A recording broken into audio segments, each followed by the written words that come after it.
Hola, bienvenidos a este noticiero especial de France 24 en español. ¿Especial por qué? Porque les traemos algunas de las principales noticias que acapararán la atención del mundo en el próximo año 2023 y también vamos a abordar otras que son la continuidad de hechos y eventos que marcaron este 2022. Comencemos en Ucrania porque la invasión rusa cumplirá un año el próximo 24 de febrero y todavía hay incertidumbre sobre cómo continuará. Nadie puede decir cuándo terminará la guerra, ni tampoco cómo, pero algunos meses de lucha han dejado varios lineamientos y también interrogantes, y uno de estos tiene que ver con el proceso de reconstrucción de un país destruido. Infraestructuras clave fueron arrasadas, afectando no solo las residencias de los ucranianos, también los servicios esenciales de agua, calefacción y electricidad. Kiev estima que la causa requerirá de al menos 350.000 millones de dólares para analizar el escenario de reconstrucción y sus implicancias tanto para Ucrania como para la comunidad internacional. Nos acompaña Jesús Agreda Rudenko, él es analista internacional. Señor Agreda Rudenko, muchísimas gracias por su presencia en France 24. Muchas gracias por la invitación. Bueno, como decíamos, ¿no? La reconstrucción implica cifras millonarias, ¿no? ¿Cómo se podrá financiar esto? ¿Las arcas públicas serán suficientes o deberá aparecer el sector privado?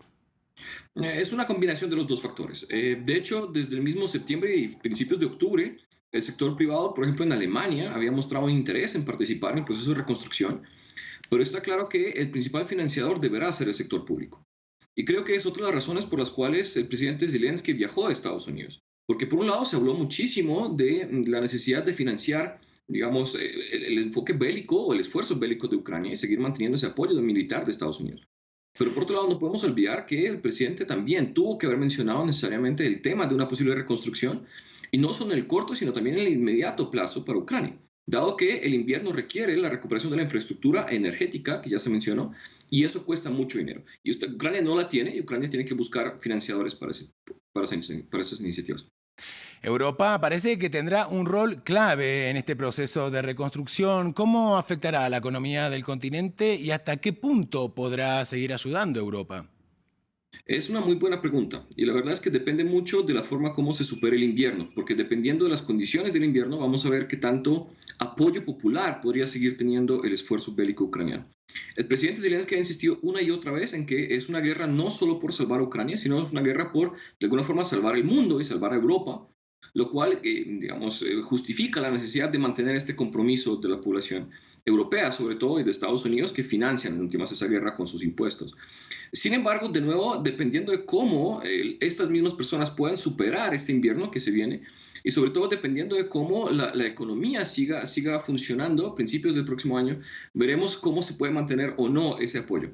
El riesgo, por supuesto, para Ucrania, es que si la economía europea no se reactiva y finalmente los costos siguen siendo muy altos, los niveles de desempleo siguen aumentando y la inflación sigue disparada. Por supuesto, ese apoyo se irá reduciendo, eventualmente pueden haber algunos impactos en las elecciones y el apoyo a Ucrania se puede perder, claro. Mencionaba usted a Estados Unidos, ¿no? ¿Qué papel juega en todo este proceso? ¿Se limita a un rol quizás más vinculado a la ayuda armamentística que de reconstrucción? Son las dos, necesariamente son las dos. Estados Unidos es no solo líder en apoyo militar, sino también es el principal financiador de alguna forma de la guerra en Ucrania o del apoyo a Ucrania en esta guerra. Y eso no es solo el aspecto militar. Creo que Estados Unidos tiene un papel que jugar para motivar y, digamos, liderar todo ese esfuerzo de reconstrucción económica para Ucrania. Jesús Agreda Rudenko, muchísimas gracias por su presencia en France 24 en español. Un gusto estar aquí. Hasta luego.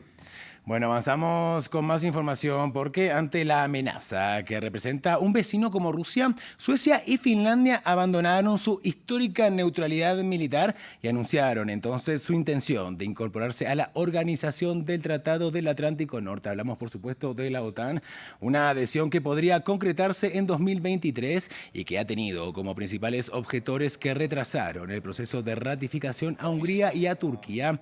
El primer ministro húngaro, Viktor Orbán, ha adelantó que el Parlamento de su país tratará la ratificación de la ampliación de la OTAN en su primera sesión de 2023, mientras que el presidente turco, Recep Tayyip Erdogan, dijo que la adherencia no debería ser ratificada antes del año próximo, cuando el país celebre elecciones generales.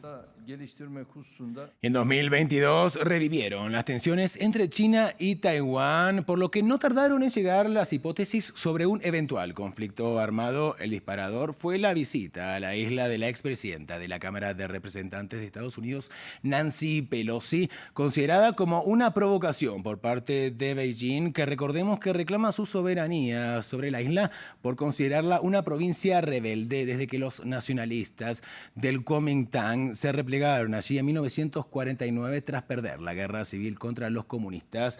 El viaje de Pelosi generó enfrentamientos retóricos y también movilizaciones militares, poniendo en peligro una frágil paz. La paz entre China y Taiwán se alteró en 2022 y el interrogante sobre una eventual invasión de Beijing a Taipei volvió a instalarse. ¿Podría ocurrir en 2023?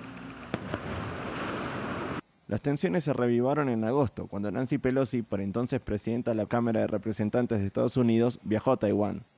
Para Beijing, la visita cruzó una línea roja al considerar cualquier presencia de un alto funcionario extranjero en esa zona como una forma de respaldar su proclamada independencia. China tomará medidas firmes y enérgicas para salvaguardar su soberanía nacional e integridad territorial. Un pequeño número de políticos estadounidenses y fuerzas separatistas intentan desafiar el principio de una sola China. No son conscientes de sus límites y están condenados al fracaso. Pelosi se fue y dejó un escenario cargado de tensiones. China disparó misiles balísticos sobre la isla, envió decenas de barcos y aviones militares. Taiwán respondió desplazando aviones de combate y navíos. Esta isla es uno de los puntos conflictivos en los vínculos entre China y Estados Unidos. Washington es el principal proveedor de armas a Taiwán y podría ser su aliado militar en caso de una guerra. Hoy, la isla es dirigida por la presidenta Tsai Ing-wen y su Partido Progresista Democrático. La líder se manifestó dispuesta a dialogar mientras las autoridades taiwanesas no descartan las intenciones chinas de invadir su territorio.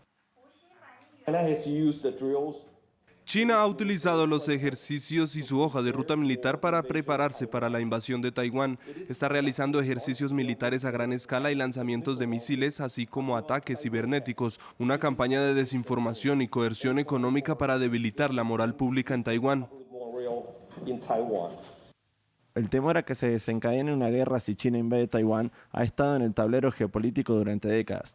La creciente afirmación de China como potencia global y los esfuerzos de Estados Unidos por contenerla aumentaron las tensiones en 2022 y dejan varias inquietudes hacia 2023. Y América Latina volverá a vivir elecciones en distintos países de la región en 2023. Sin embargo, a diferencia de 2022, donde el continente tuvo un direccionamiento hacia la izquierda, en 2023 son los candidatos de derecha los que están bien posicionados para ganar en Argentina, Paraguay y en Guatemala. Veamos el informe. El viraje hacia la izquierda que América Latina tuvo en 2022 con las victorias en Colombia y Brasil podría tener su contracara en 2023, año en el que la derecha está bien perfilada para las elecciones en Argentina y Paraguay. En Argentina la disputa se centra más en quién sucederá a Alberto Fernández, con la interna del macrismo y la emergente figura del ultraderechista Javier Milei. En la vereda contraria, un peronismo que no tendrá a su máxima referente, Cristina Fernández de Kirchner. No voy a ser candidata a nada, ni a presidenta, ni a senador. Mi nombre no va a estar en ninguna boleta. Termino el 10 de diciembre y me vuelvo como me volví el 10 de diciembre del 2015 a mi casa. En Paraguay, el ciclo de Mario Abdo Benítez tiene fecha de expiración luego del triunfo en las internas del candidato de Honor Colorado. Una decisión oficialista integrada, entre otros, por bloques de derecha. El aspirante presidencial de Honor Colorado será Santiago Peña, exministro de Hacienda de Horacio Cartes. Su pasado como funcionario del Fondo Monetario Internacional lo elevaría como la opción preferida para el establishment paraguayo. Mientras en Guatemala continúan las tensiones en torno al Tribunal Superior Electoral, que tendrá comicios en enero y es acusado de ser manejado por el gobierno conservador de Alejandro Yamatei. Con este panorama, el 2023 puede romper la tendencia progresista hacia la que se inclinó parte de la región en 2022, dejando una Latinoamérica ideológicamente aún más fragmentada. Seguimos en América Latina porque en 2023 Brasil inaugura una nueva era política bajo el mandato de Luis Ignacio Lula da Silva. El líder progresista regresa al poder tras 4 años de gobierno del ultraderechista Jair Bolsonaro y lo esperan varios desafíos, como por ejemplo el de unir a un país polarizado con un movimiento pro-Bolsonaro que parece haber llegado para quedarse. Pero la grieta social no es el único reto para Lula da Silva, que recibe un país con considerables desafíos en materia económica. El hambre afecta a unas 33 millones de personas, según la Red Brasileña de Investigación en Soberanía y Seguridad Alimentaria, mientras que a nivel medioambiental es clave la protección de la selva amazónica, que recordemos alcanzó niveles récord de deforestación bajo la presidencia de Jair Bolsonaro. Vamos ahora con otras noticias que acapararán la atención en 2023. El espacio será escenario de varios eventos y además podremos ver nacer algunas ansiadas tecnologías. En abril de 2023, la Agencia Espacial Europea lanzará la misión JUICE. Su objetivo será explorar Júpiter, su entorno y 3 de sus lunas, Europa, Calisto y Ganímedes. Al analizar este sistema planetario, la ESA espera aprender más sobre los mundos helados que rodean al gigante gaseoso y la posibilidad de hallar vida. Los avances en los vuelos espaciales privados continuarán en 2023. SpaceX espera enviar a Yusaku Maezawa, un multimillonario japonés, a volar alrededor de la Luna junto a 8 personas que se postularon en línea para participar. Las misiones lunares son los primeros pasos de SpaceX en el mercado del turismo espacial. Y los taxis aéreos eléctricos esperan despegar en 2023 en un año crucial para los desarrolladores de aeronaves eléctricas de despegue y aterrizaje vertical, conocidos popularmente como taxis voladores. Varias compañías aguardan las certificaciones para comenzar con la producción comercial y los primeros servicios de pasajeros. Y la lucha contra el cambio climático continuará en el año 2023 en un escenario de polémicas y suspicacias. Y es que la COP28 se llevará a cabo en Emiratos Árabes Unidos, una nación relevante en la producción de energías fósiles. Y los expertos medioambientales ya avisoran intentos de los petroestados para dictar acuerdos que les sean favorables sobre la reducción de emisiones de carbono. Veamos el informe. La lucha contra el cambio climático dejó avances, aunque también deudas pendientes, en la COP27 de Egipto.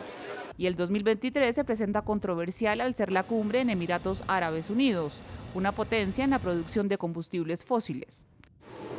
Tras una COP donde el acuerdo más relevante refiere a la aprobación de un fondo de compensaciones y pérdidas, Naciones Unidas insiste en que los progresos son escasos mientras el tiempo corre. Todavía nos estamos moviendo claramente en la dirección equivocada. La brecha de emisiones globales está creciendo. El objetivo de 1,5 grados se está quedando sin aliento. Los planes climáticos nacionales se están quedando lamentablemente cortos. En la COP28, la gran disputa estará centrada en los combustibles fósiles. Los analistas y activistas medioambientales temen que los acuerdos se direccionen en favor de las empresas petroleras, de gas y de carbón, en un país que centra su economía en la explotación de estas energías.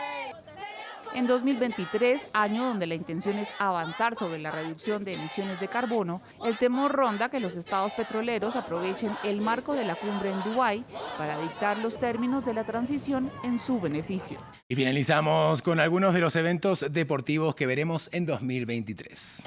Del 20 de julio al 19 de agosto se disputará la Copa Mundial Femenina de la FIFA 2023. La selección de Estados Unidos, actual campeona, defenderá el título en la primera edición organizada conjuntamente en 2 países, Australia y Nueva Zelanda. También será la primera en contar con 32 seleccionados frente a los 24 de 2019. Santiago, la capital de Chile, será escenario de los Juegos Panamericanos y Parapanamericanos 2023. Más de 8.000 atletas en 39 deportes panamericanos y 17 parapanamericanos harán parte del evento multideportivo más grande que ha realizado este país sudamericano en toda su historia. Y 2023 será un año clave para los fanáticos del básquetbol. La 19ª edición de la Copa del Mundo de la FIBA se llevará a cabo por primera vez en 3 países anfitriones. Filipinas, Japón e Indonesia del 25 de agosto al 10 de septiembre. 32 selecciones asegurarán sus lugares en la etapa clasificatoria que finalizará en febrero.